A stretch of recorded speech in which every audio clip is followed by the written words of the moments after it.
Assalamualaikum warahmatullahi wabarakatuh. Waalaikumsalam warahmatullahi wabarakatuh, Bapak. Apa kabar Parian hari ini? Alhamdulillah, kabar baik, Bapak. Gimana Pak Sofian kabarnya hari ini? Alhamdulillah kabar baik juga Parian saya.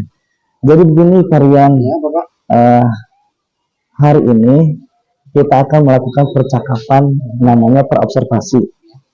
Nanti saya akan mengamati jalannya proses pembelajaran yang akan dilakukan oleh Parian di kelas. Nah, adapun tujuan kegiatan ini adalah untuk mengetahui dan mengevaluasi jalannya proses pembelajaran yang Parian lakukan. Dan kenapa ini dilakukan? Karena sebagai kesiapan awal Parian nanti sebelum melakukan kegiatan pembelajaran.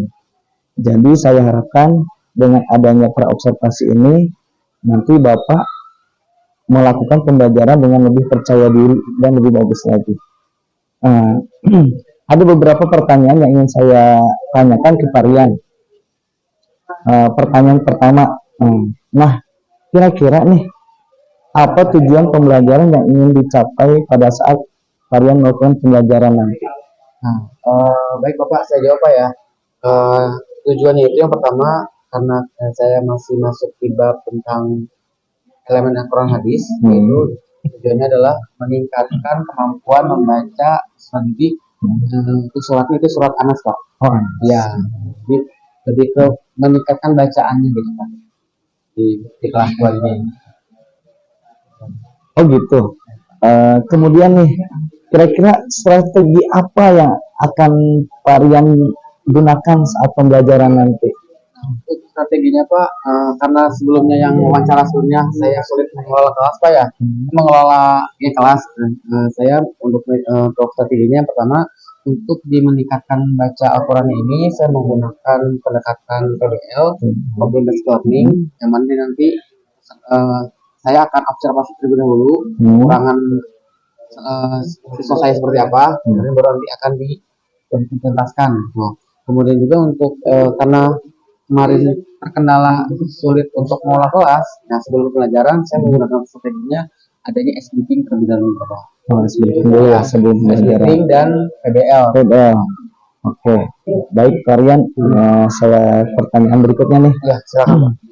Kira-kira bagaimana dengan media pembelajaran yang nantinya akan digunakan oleh Parian di kelas? Nah, untuk medianya Pak, kalau dari strategi kita menggunakan PBL, untuk media ini saya menggunakan picture and poster ya. Tapi ini konteksnya bukan gambar Pak, tapi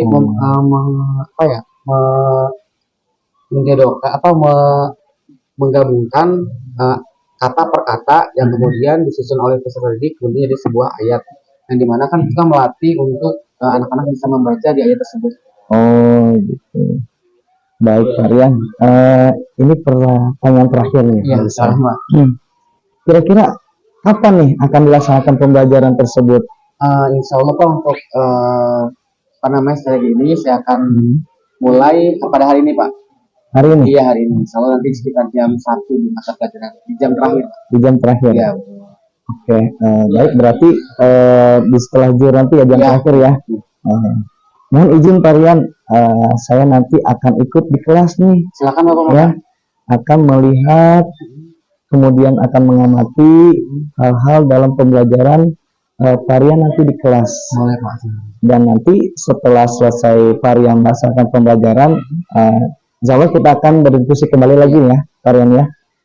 Tapi nama kegiatannya yaitu kegiatan pasca observasi. Baik Parian, terima kasih atas waktu dan kesempatannya.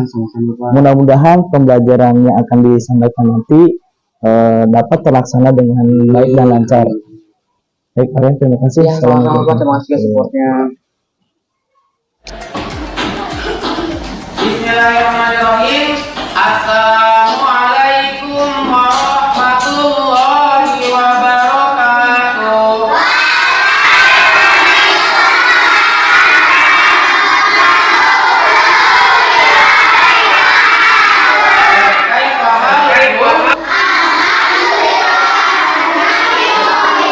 Alhamdulillah sehat semuanya.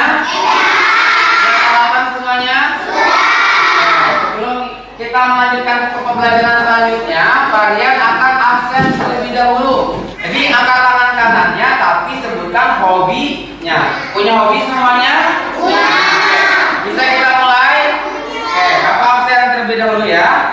Gani. Main bola. Main bola, oke. Kemudian Kinan. Berenang. Nah, sebelum kita belajar semuanya berdiri. Kita akan ice breaking terlebih dahulu yuk. Silakan berdiri.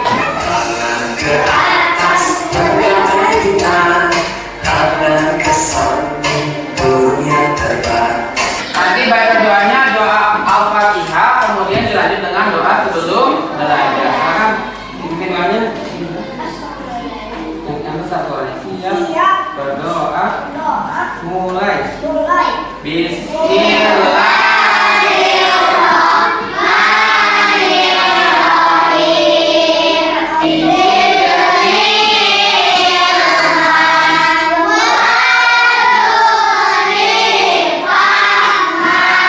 Pada pagi hari ini ada dua capaian yang harus kalian bisa.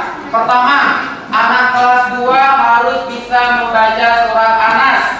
Yang kedua, harus bisa menjelaskan apa sih pesan pokok yang ada di dalam surat Anas, ya. Oke, selanjutnya.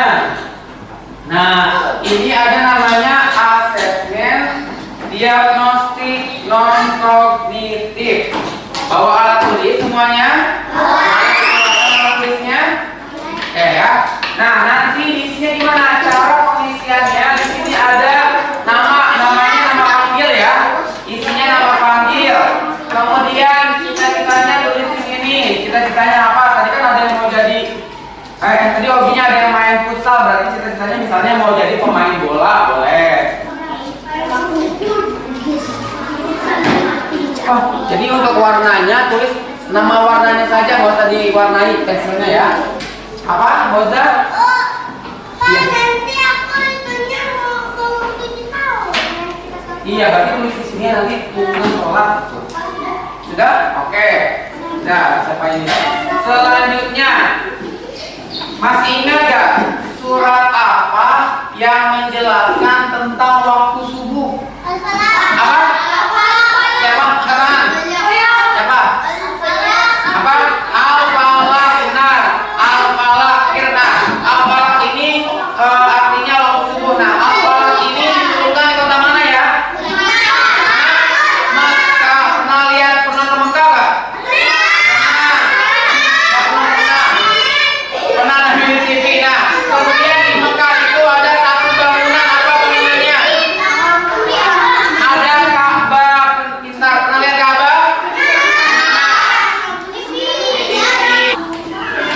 Ada yang tahu ini surat apa? Iban, Abis, ada ini surat apa? Siapa yang berani membacakan? Oke, boleh. Wih, silakan.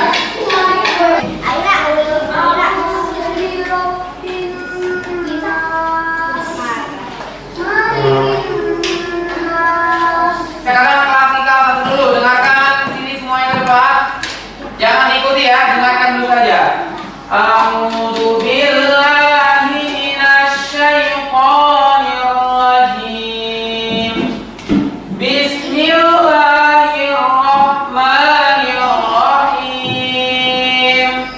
Qul a'udzu birabbin nas, malikin nas. Oke, sekarang menggunakan cara klasikal 2. Kalian baca, kalian ikuti. Oke, kalian dulu, dengarkan dulu. Bismillahirrahmanirrahim. 1, 2, 3.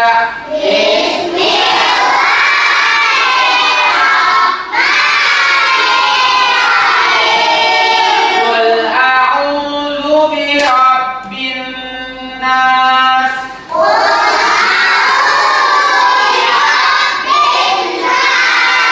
Malik. Oke, yuk, ayo anak saya 1. Qul. 2,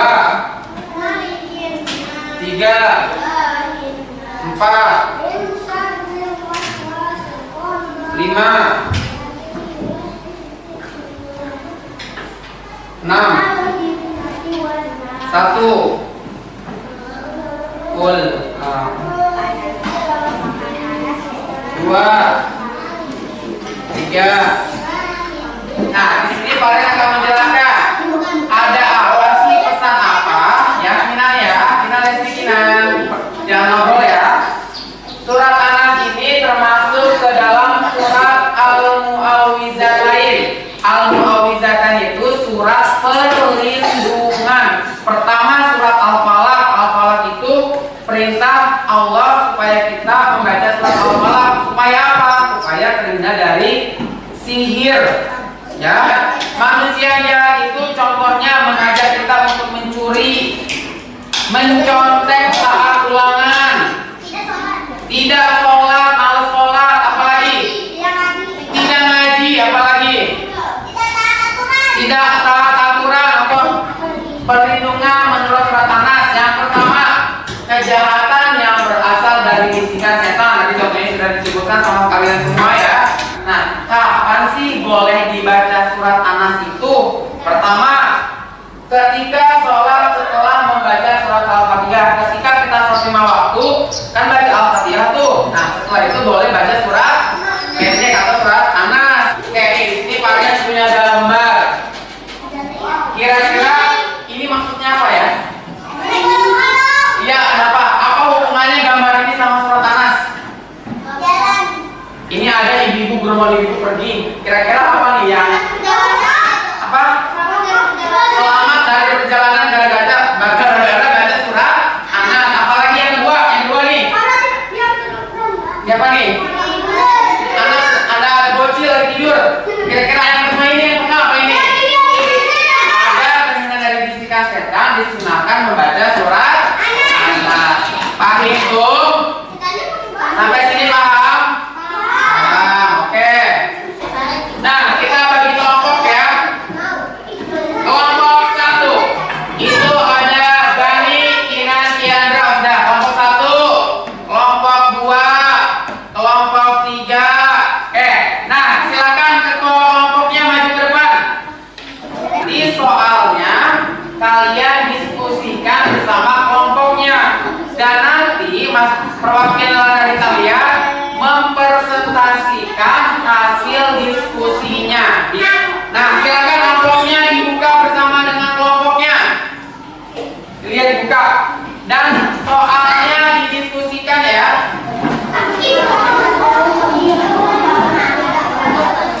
Yang dapat nomor 1 siapa? Azalia nanti tulis di sini ya, tulis ketua kelompok. Yang dapat nomor 2 ada? Oh, 2 nih. Kamu tulis nomor ketua kelompoknya. Yang maju ke depan buat mempresentasikan hasil diskusinya. Kalau ketuanya lagi boleh, atau mau ganti anggota juga boleh ya. Nah, silakan kelompok 4 akan mempresentasikan. Oke ya. Mengapa kita perlu meminta pertolongan kepada Allah? Silakan kelompok 4 dibaca. Kenapa? Mengapa kita perlu meminta pertolongan kepada Allah? Jawabannya adalah Surah Anas berfungsi sebagai doa perlindungan dan kejahatan dan gangguan makhluk-makhluk yang jahat seperti setan dan iblis. oke, jawabannya benar? Benar. Tepuk tangan untuk kelompok 4. Kelompok siapa? Oke, untuk kelompok 3 mendapatkan amplop yang berisi bagaimana surat Anas dapat membantu kita dalam kehidupan sehari-hari. Oke, tepuk tangan untuk kelompok 3. Ini ya, diisi dengan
Dan pesan Varian, jangan lupa sholat 5 waktu. Laki-laki sholatnya di mana? Di masjid. Perempuan sholatnya di rumah.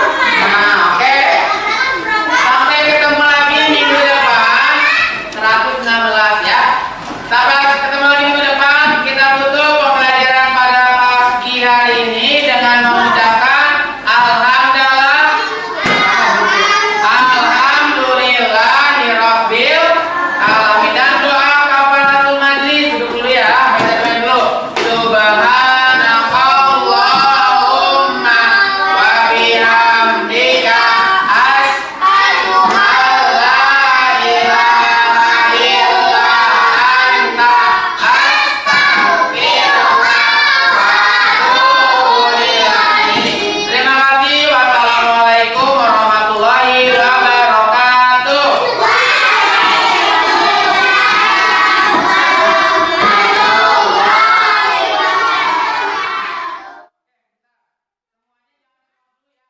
Ya. Assalamualaikum Varian. Waalaikumsalam Bapak. Apa kabarnya? Alhamdulillah sehat. Gimana Pak? Sehat Pak? Alhamdulillah ya. Juga, ya. Varian. Varian, jadi gini, Iya Pak. kegiatan kali ini adalah kegiatan pasca observasi ya. Ya. Jadi saya ini akan menanyakan beberapa pertanyaan yang akan saya tanyakan ke Varian Ya. terkait dari hasil observasi yang sudah kita lakukan kemarin ya. Iya.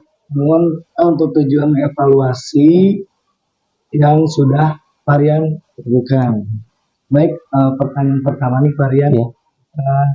bagaimana perasaannya kemarin setelah melakukan kegiatan pembelajaran sudah dilakukan? Perasaannya tegang, awalnya tegang Pak ya, tapi lambat laun juga tenang dengan sendirinya seperti itu Pak. Tenang. Iya. Alhamdulillah ya kemarin. Alhamdulillah kalau gitu ya Varian, Alhamdulillah Pak. bisa berjalan dengan lancar kemarin prosesnya ya. Sudah perhatikan kemarin. Saya ingin nanyakan lagi nih Varian, bisa diceritakan kembali lagi nggak area pengembangan kompetensi yang Varian kembangkan pada saat proses pembelajaran kemarin dan langkah-langkah apa saja yang Varian lakukan pada proses pembelajaran kemarin? Karena kebetulan kemarin itu masuk di materi tentang surat Al-Falaq dan surat Al-Kautsar Pak ya. Dan karena saya juga mengajar di kelas bawah, jadi untuk pendekatan memang untuk pencapaian, kan di surat Al-Falaq itu kita ada yang ingin dicapai ya. Iya. Nah, saya itu langkah-langkahnya saya menggunakan metode klasikal. Jadi yang pertama itu ada saya menggunakan klasikal 1 yang dimana ketika guru membaca, murid mendengarkan. Nah, kemudian setelah itu setelah menggunakan klasikal 1, saya juga menggunakan klasikal 2 yang dimana guru membaca, murid mengikuti. Nah, setelah menggunakan klasikal 2, saya juga menggunakan klasikal 3. Jadi yang dimana-mana murid dan guru membaca bersama. Itu yang saya lakukan pada saat proses pembelajaran langkah-langkah untuk mencapai tujuan pembelajaran di surat Al-Falaq dan surat Al-Kautsar. Jadi bukan klasikal ya. Betul Area Pak. pengembangannya. Iya. Baik Varian, sejauh mana nih keberhasilan area pengembangan yang tadi yang telah dilakukan? Alhamdulillah Pak, dengan menggunakan metode yang klasikal 1, 2, dan 3, anak-anak khususnya di kelas bawah Pak ya, yang awalnya memang untuk menggabungkan dua kalimat, dua huruf saja kesulitan gitu ya, tapi dengan menggunakan klasikal 1, 2, dan 3, alhamdulillah ada peningkatan gitu Pak, yang awalnya memang masih terbata-bata di dua huruf menyambung Al-Quran Al-Hijaiyah itu, alhamdulillah sekarang sudah bisa membaca satu ayat gitu Pak. Oh, baik kalau gitu Varian. Kira-kira nih ada kendala ya? Kendala apa gitu yang dihadapi kemarin?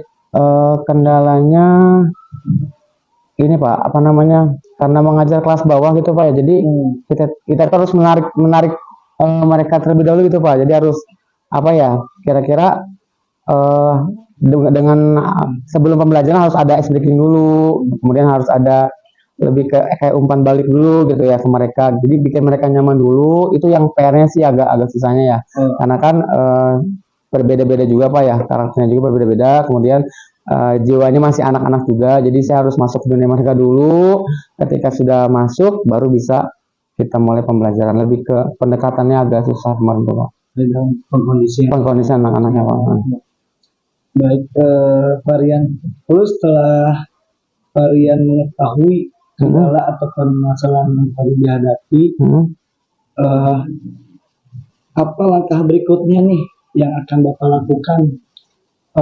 Untuk langkah berikutnya, melihat kendala itu Pak ya, saya memanggil beberapa anak, memang ngobrol face-to-face gitu Pak ya. Sebetulnya mereka tuh di pelajaran saya ini maunya apa sih gitu ya, terus kebutuhannya apa. Nah setelah saya dengarkan masukan yang sudah siswa tersebut sampaikan, saya mencoba untuk menyusun strategi nih. Kira-kira ketika sebelum mulai pembelajaran saya harus apa supaya anak-anak happy. Jadi ketika pembelajaran berlangsung mereka tidak merasa terbebani, malah merasa senang dan menyenangkan gitu Pak. Ya, seperti itu Pak. Bagus sekali Pak. Iya. Rencana itu. Iya. Kira-kira nih kapan rencana ini akan dilaksanakannya kembali Pak? Untuk rencana ini saya akan laksanakan mungkin minggu-minggu ini Pak. Minggu-minggu ini. Iya, minggu ini. Bagus sekali. Ya, mudah-mudahan berhasil ya Pak ya. Ya, amin Bapak. Terima kasih banyak.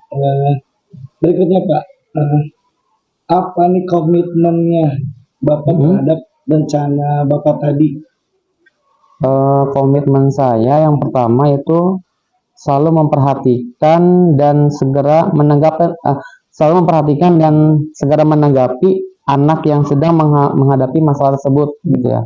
Kan dalam satu kelas nggak semuanya Pak ya, memang ada beberapa yang memang perlu untuk SDG segala macam gitu kan ya. Jadi komitmennya seperti itu, dan lalu menciptakan suasana kelas yang menyenangkan Pak. Yang menyenangkan, kemudian dan juga nyaman untuk belajar, dan juga ketika menghadapi masalah tersebut proses pembelajaran saya dapat mengatasi jadi atasnya adanya proses yang tadi menyenangkan, semoga masalah-masalah yang ada di kelas tersebut bisa terselesaikan seperti itu Pak. Luar biasa sekali. Terima kasih Bapak. Kira-kira siapa yang dapat membantu meningkatkan Bapak dalam menjalankan komitmennya? Mungkin karena saya guru mata pelajaran Pak ya. Yang pertama itu wali kelas dan teman sejawat di mata pelajaran PAI Pak. Ya. Oke, baik Pak Rian. Tadi itu pertanyaan terakhir dari saya di pasca observasi. Ya. Saya sangat mendukung apa yang tadi. Terima kasih Bapak atas dukungannya. Dan saya doakan mudah-mudahan semua berjalan lancar dan sesuai dengan harapan ya. Amin Bapak, terima kasih. Baik, terima kasih Pak Rian untuk pertemuan hari ini. Sehat selalu. Amin. Terima kasih. Assalamualaikum warahmatullahi wabarakatuh. Waalaikumsalam Bapak.